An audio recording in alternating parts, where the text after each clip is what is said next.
পরের দিন যখন আমার ঘুম ভাঙলো আমি কিছু মনে করতে পারছিলাম না, খালি বুঝতে পারছিলাম যে কিছু একটা হয়েছে, কিন্তু কি হয়েছে সেটা তারপর আস্তে আস্তে আমার সব মনে পড়লো রানী। সেদিন আমি অতটাও বেহুশ ছিলাম না যে কিছু বুঝিনি। আমার কি হয়েছিল আমি জানি না, আমি নিজেকে সামলাতে পারিনি, আমি নিজেকে আটকাতে পারিনি রানী। আর তুমিও তো আমাকে আটকাওনি, বাধা দাওনি।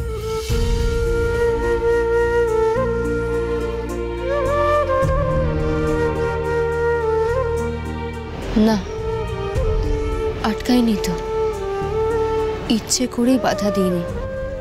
কেন রানী? আমার মনে হয়েছিল ওই মুহূর্তে তোমার আমাকে প্রয়োজন,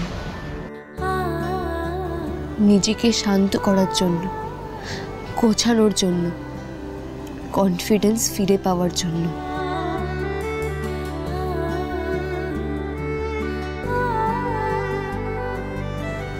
তুমি নিজের সব রাগ, দুঃখ, অভিমান নিয়ে আমার কাছে নিজেকে সমর্পণ করেছিলে দুর্জয়। তোমাকে আমি অস্বীকার করতে পারিনি, নিজেকেও তোমার কাছে তোমার ভরসায় ছেড়ে দিয়েছিল।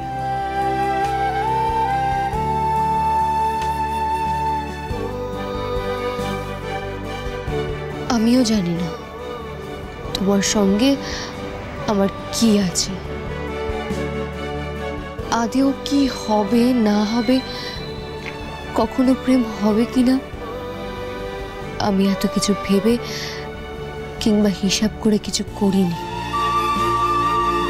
যেদিন তোমায় প্রথম দেখেছিলাম দেবুর পাঠানো ভিডিওতে, সেই দিনই তোমায় ভালো লেগে গিয়েছিল।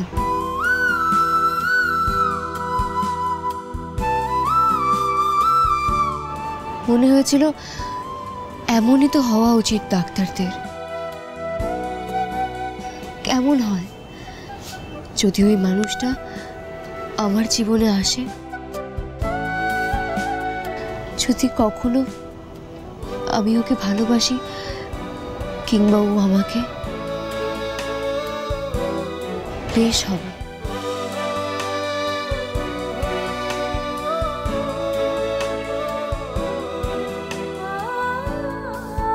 তারপর তোমার সামনে থেকে দেখলাম তোমার মেজাজ বদরাগ, তোমার অহংকার, আর তার পেছনে লুকিয়ে থাকা মিষ্টি এবং ছেলে মানুষই মনটাকেও দেখলাম। তোমাকে খুব পছন্দ হয়ে গেল। আই রিয়েলি লাইক ইউ দুর্জয়।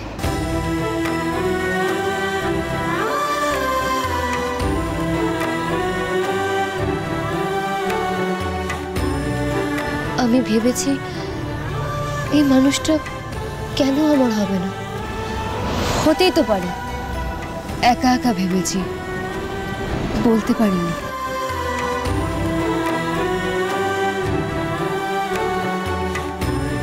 বলার আগেই সব কেমন এলোমেলো হয়ে গেল দুর্জয়। এমন একটা ঘটনা ঘটে গেল, আমি তার জন্য অনুতপ্ত নই দুর্জয়, একটু অনুতপ্ত নই। আমি খুব অন্যায় করে ফেলেছি, জীবনের কথা বলবো না। তুমিও অপরাধ বোধে ভোগো না, তুমি আমাকে জোর করোনি কিছু করতে। আজকে সব বলে দিলাম তোমাকে।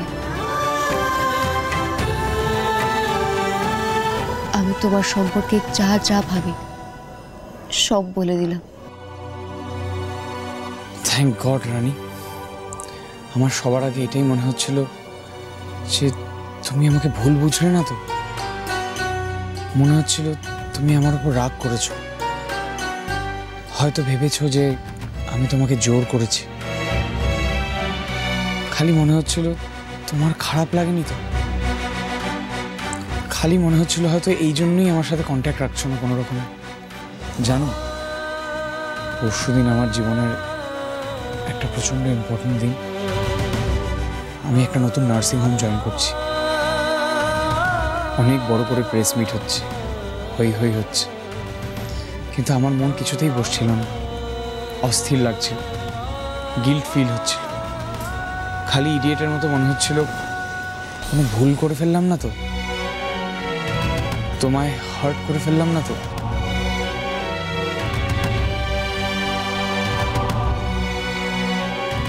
তাই আমি পাগলের মতো ছুটে চলে এসেছি তোমার কাছে, শুধু তোমায় সরি বলবো বলে। শুধুমাত্র সেই কারণে ছুটে এলে? সরি তো বলতে হবে না, আর কিছু বলবে না?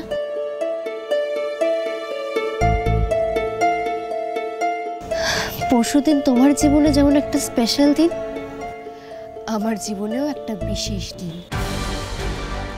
আমার বিয়ে।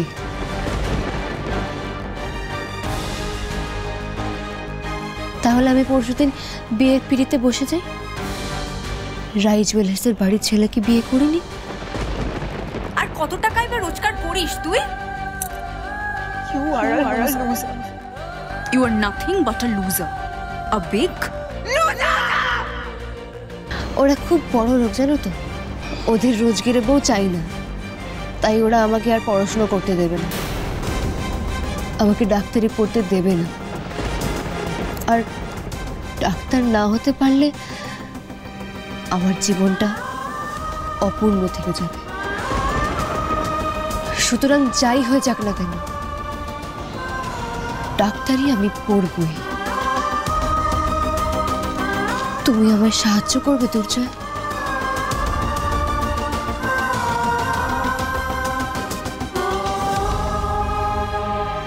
পরশু তোমার বিয়ে রানী, সব ঠিক হয়ে গেছে তাই না? তাই এই নিয়ে আর কথা বাড়িয়ে লাভ নেই। সাহায্য তো করতাম, ভেবেও ছিলাম তুমি ডাক্তার হবেই।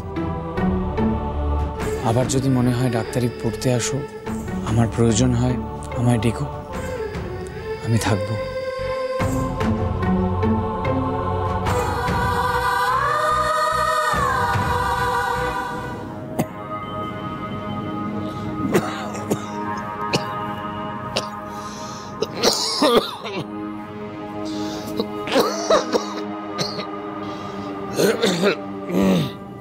পরশুদিন আমাদের দুজনের জীবনে একটা বড় দিন। আশা করি এই দিনটা যেন দুজনেরই ভালো হয়।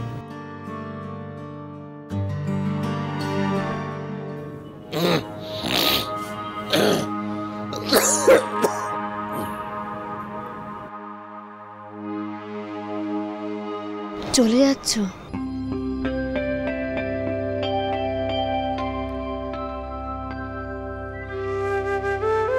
আর কিচ্ছু বলবে না?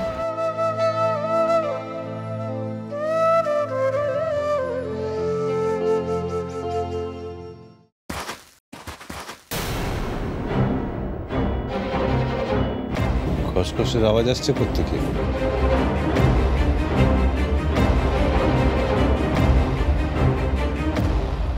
আরো অনেক কথাই তো বলার ছিল রানী, আরো অনেক কিছু বলতেও চাই, কিন্তু তোমার ভবিষ্যৎ যে নির্ধারিত হয়ে গেছে, তুমি যে বিয়ের ডিসিশন নিয়ে ফেলেছো, আমি তো তোমাকে না করতে পারি না।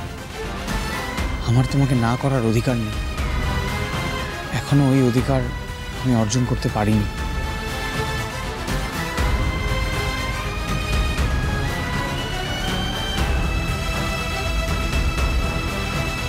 ভালোবাসো আমায়, ভালোবাসো আমায়, ভালোবাসো আমায়। हम तेरे बिन अब रह नहीं सकते, तेरे बिना क्या वजूद मेरा।